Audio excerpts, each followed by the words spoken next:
Unthinkable tragedy as new Cold War threatens to erupt with Xi and West. Tensions between China and the West could spell unthinkable tragedy, former Chancellor George Osborne has warned during an interview with the BBC. The former chancellor told Amol Rajan's Rethink the edge of change that Western countries and America must decide whether to implement a containment policy against China or give them the seat at the world table their status deserves.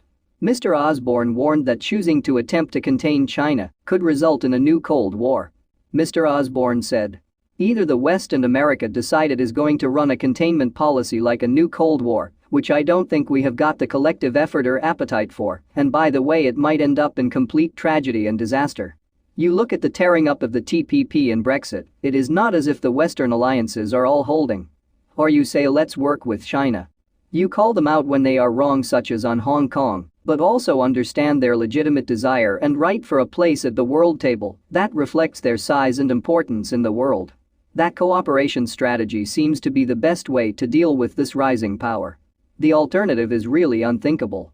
Arguably with all these challenges we have got about coronavirus, climate change, if we are heading into another Cold War between the United States and China that is going to dominate our lives and make solutions to these other problems simply impossible."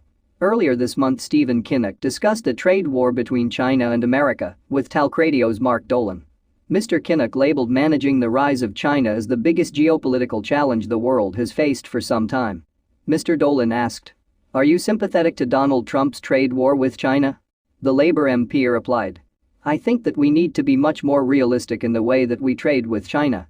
They have stolen intellectual property and they do dump products onto the market, which pushes prices down. I think some of the measures that President Trump has taken in getting a more balanced and level playing field of trade have been steps in the right direction. I am certainly no friend of Donald Trump, I criticize him across the board.